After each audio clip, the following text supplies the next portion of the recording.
So I'm going to be describing two popular systems for diagnosing and classifying mental disorders. And those are the Diagnostic and Statistical Manual of Mental Disorders, which is published by the American Psychiatric Association, and the International Classification of Diseases, the ICD, which is published by the World Health Organization.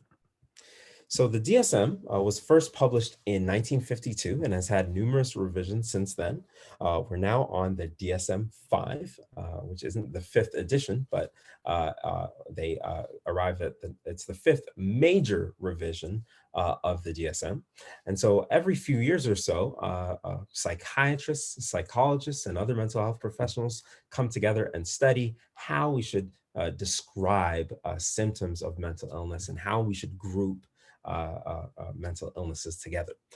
The DSM doesn't tell us everything that we need to know about mental disorders, and we'll touch on that towards the end of this video.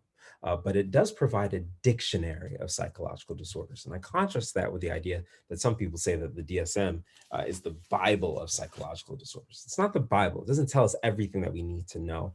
It doesn't provide divine guidance on how we should think about psychological disorders, but it does give us a common set of terms. It gives us a language that we can use so that when one clinician says major depressive disorder, another clinician knows what they mean. They know what symptoms they're talking about. They know what risk factors they're talking about.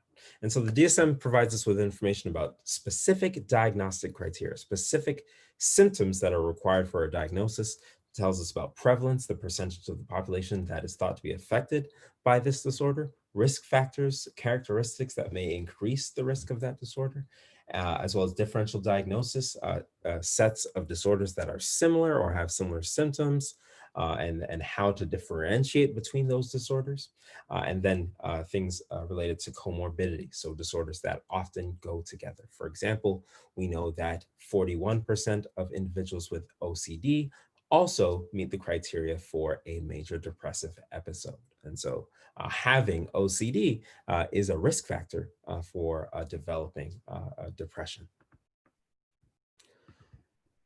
And so you can access the DSM-5 by going to this link that is posted on Canvas as well as on this slide.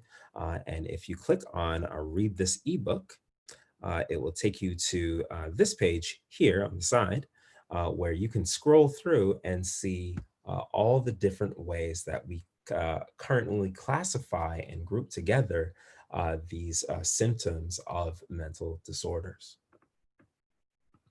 So for example, in the previous video, we talked about obsessive compulsive disorder. Here is what is listed in the DSM-5 regarding OCD. And this is just a snippet of what is there, just to capture the wealth of information that's found in the book. I have a copy of the DSM myself. It's quite a thick book. It's a pretty big book.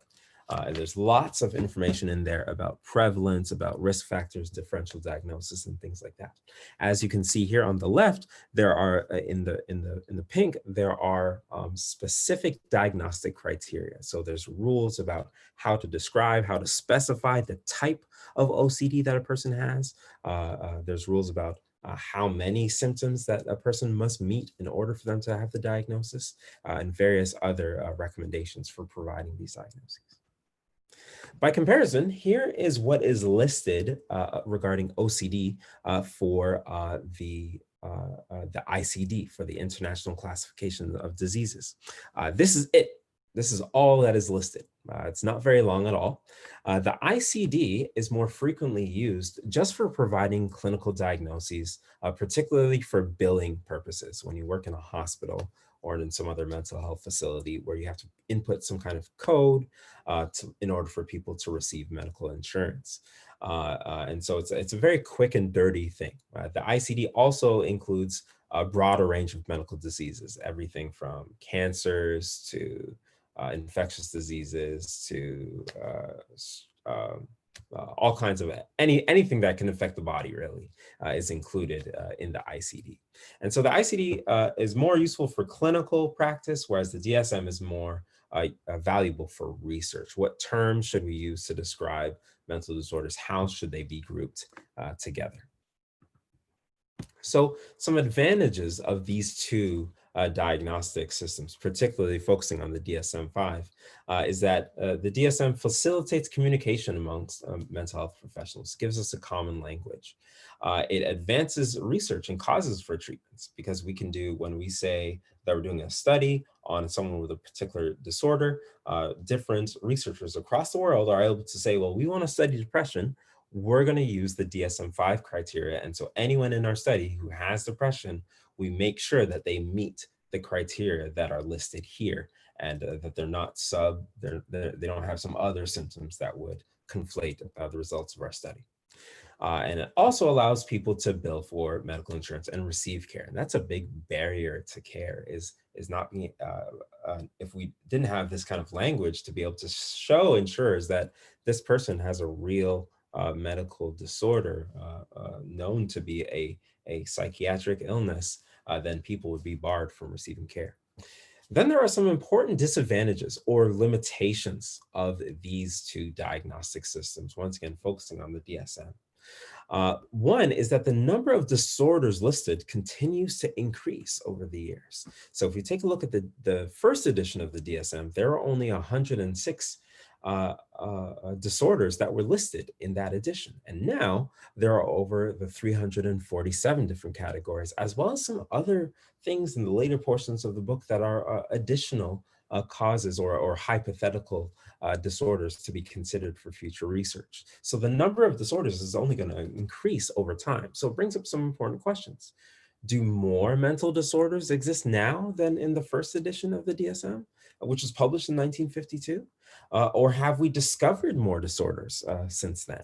Or do we simply know more about the biology of disorders since then?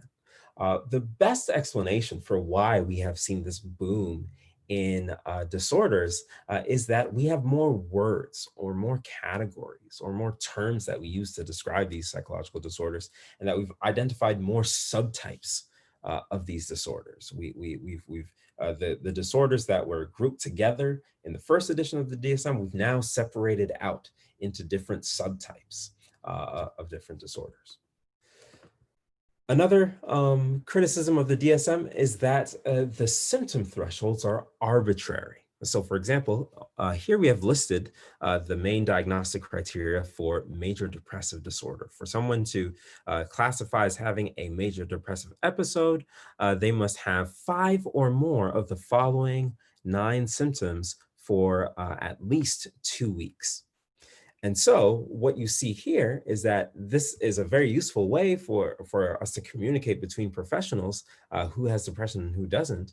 But it brings up the question, why is it 5 out of 9? Why isn't it 4 out of 9? Why isn't it 6 out of 9? The decisions regarding where to put that threshold of how many symptoms they should be experiencing isn't fully supported by empirical research evidence. Also, you can have very different symptom presentations within the same disorder. So for example, someone could present with symptoms 1 through 5, and they would receive a diagnosis of major depressive disorder. Someone else could present with symptoms, 5 through 9, 5 other symptoms, and they would also have the same diagnosis, even though their symptom presentation is very, very different. A third criticism of the DSM is that it follows a categorical system rather than a dimensional system. So I'm going to use an analogy to explain this. For example, in any medical hospital, we're interested in knowing about people's blood pressure, as we previously described in last week's videos about stress, that blood pressure is a really important sign of physical and mental health. And so in most medical contexts, we're not just simply interested in, does someone have high blood pressure, yes or no, not just dichotomously. We're interested in how high your blood pressure is, right? Because if you're just above the threshold for high blood pressure, then that's useful information, but it's more useful to know if you are in an extreme crisis of high blood pressure, or if you're just past the threshold. We want to know the full spectrum or the full continuum or the full magnitude. And so any kind of studies or any kind of treatment that focuses on the full magnitude or full continuum, we call it a dimensional classification of a disorder, rather than a categorical classification, which is just you fit in this category or not. And that's very much how the DSM works. If you meet these 5 symptoms, if you have at least 5 out of the 9 symptoms of depression, you are in the depression category. If you don't, you're not in the depression category. And that's not fully the truth, right? If someone has, only 4 of those symptoms of depression, are they still depressed? Are they still experiencing distress? Like, can it still be affecting them in their real life, in their work, or in their relationships? Absolutely. So the DSM doesn't tell us that much about the broad continuum of symptoms, and also because we've grouped out and reclassified many of the disorders, the DSM doesn't tell us about the underlying constructs that make up these disorders. So, for example, anxiety disorders and depressive disorders are separated in the DSM. They are 2 different categories of disorders. When in reality, we know that many of the same personality characteristics that make people vulnerable to anxiety or depression and diagnosable disorders in those categories are the same, that it's the same underlying processes. In fact, many people would say that depression and anxiety really aren't that different, that it's the same negative feelings. Depression is oriented towards the past. I feel sad about something that is that has happened to me, or something that I've been through, or still going through. Whereas anxiety is negative feelings about the future. I feel anxious about, or I feel bad about something that's going to happen, or something I think is going to happen. So it's really the same underlying negative feelings. Or you can look at anxiety and obsessive compulsive disorders. We now have so many more words or so many more subtypes of OCD that we gave it its own category, when in reality, anxiety disorders and obsessive compulsive disorders share so much. It's the brain of someone who has a phobia or who has social anxiety completely different than someone who has anxiety and also engages in compulsions like an OCD? Probably not. Their brains are probably very, very similar. And so there are some major limitations of this view of the DSM and categorical classifications, and more researchers are moving towards dimensional classifications of mental disorders.